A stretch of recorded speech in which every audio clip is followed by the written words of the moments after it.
இதே மாதிரி இன்னும் நிறைய நல்ல வீடியோக்கள் நீங்க பார்க்கணும்னா இப்போவே நம்ம சேனலை சப்ஸ்கிரைப் பண்ணிக்கோங்க. நீங்க போடும் ஒவ்வொரு லைக்கும் கமெண்ட்டும் தான் எனக்கு அடுத்த வீடியோ பண்ண மோட்டிவேஷன். நன்றி. 6ஆம் வகுப்பு தமிழ் முக்கிய வினாக்கள். பகுதி 3. வினா 1.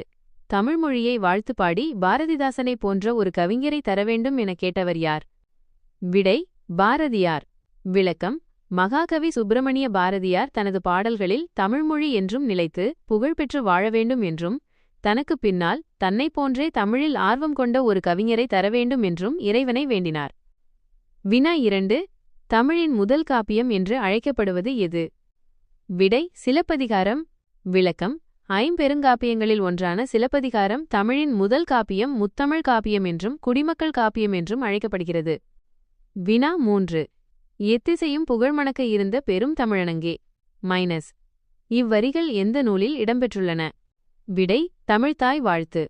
மனோன்மணியம் சுந்தரனார். விளக்கம்: தமிழ்நாட்டின் அரசு ஏற்பு பெற்ற தமிழ்த்தாய் வாழ்த்தின் ஒரு பகுதி இது. இதை இயற்றியவர் பேராசிரியர் சுந்தரனார்.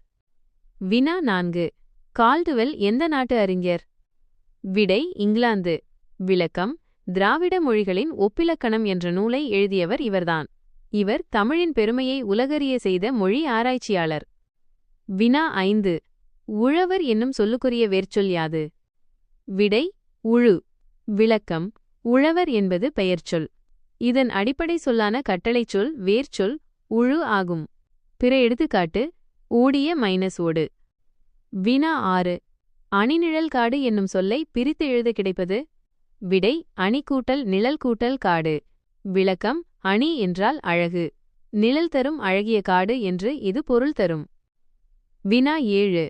உலக உயிர்களை காப்பாற்றுவதாக சிலப்பதிகாரத்தில் குறிப்பிடப்படுபவை எவை? விடை: மாமழை, பெருமை மிக்க மழை.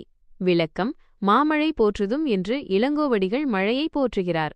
மழை மக்களை காத்து அவர்களுக்கு உணவளிக்கும் மூலமாக பார்க்கப்படுகிறது. வினா 8. திராவிட மொழி குடும்பம் எத்தனை பிரிவுகளை கொண்டது? விடை: 3 பிரிவுகள். விளக்கம்: அவை வடதிராவிடம், நடுதிராவிடம் மற்றும் தென் திராவிடம் ஆகும். வினா 9. பழையன கழிதலும் புதியன புகுதலும் வழுவல்ல என கூறும் இலக்கண நூல் எது? விடை: நன்னூல். விளக்கம்: பவணந்தி முனிவர் எழுதிய நன்னூல் காலத்துக்கு ஏற்ப பழைய மரபுகள் நீங்கி புதியன ஏற்பது குற்றமில்லை என்று கூறுகிறது.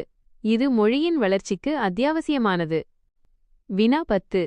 போகி பண்டிகை எந்த மாதத்தில் கொண்டாடப்படுகிறது? விடை: மார்கழி மாதத்தின் இறுதி நாள். விளக்கம்: போகி பண்டிகை பழையனவற்றை நீக்கி புதியனவற்றை வரவேற்கும் நாள்.